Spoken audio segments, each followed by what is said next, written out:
ఓం నమ శివాయ. హర హర మహాదేవ శంభో శంకర.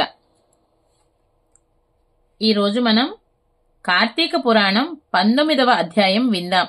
నిన్న మనం కార్తీక పురాణం 18వ అధ్యాయంలో బ్రాహ్మణుడు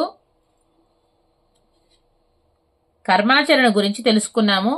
చాతుర్మాస్య దీక్ష అంటే ఏమిటో విన్నాము. ఈ రోజు మనం 19వ అధ్యాయం విందాం.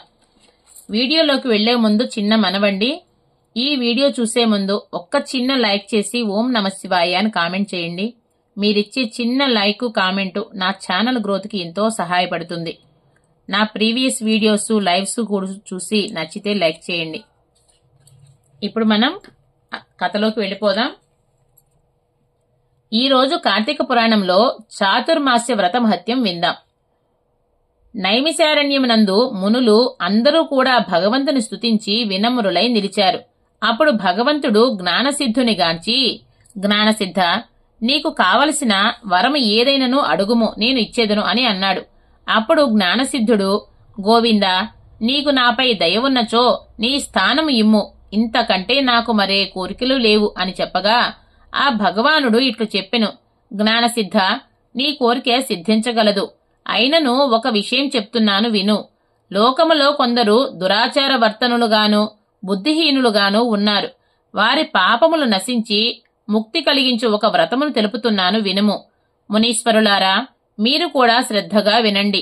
నేను చెబుతున్న మార్గము ప్రాణులకు సుఖదాయకమైనది.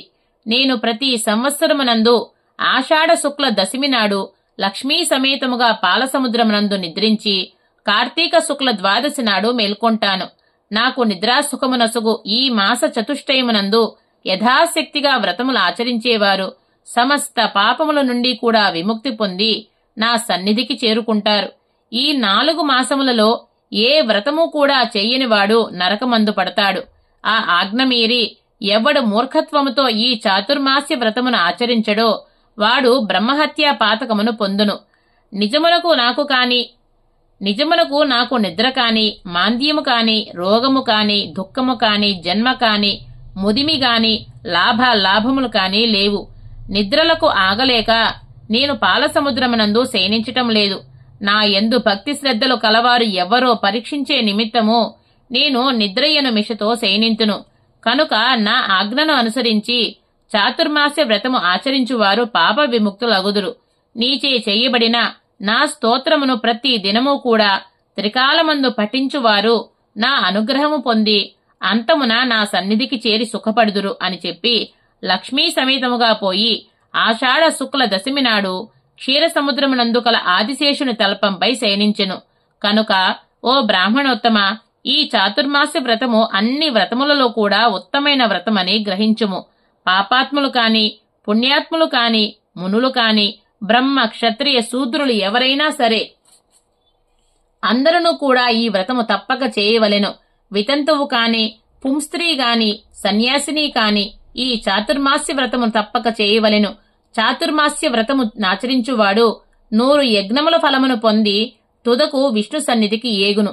జ్ఞానసిద్ధుడు భగవంతుని ఆజ్ఞానుసారము చాతుర్మాస్య వ్రతము ఆచరించి వైకుంఠమును కేగెను అని చెప్పెను. ఇంతటితో కార్తీక పురాణము 19వ అధ్యాయం అయిపోయింది. రేపటి వీడియోలో మనం 20వ అధ్యాయం విందాం. ఓం నమ శివాయ. Please like, share, subscribe my channel. జై శ్రీరామ్.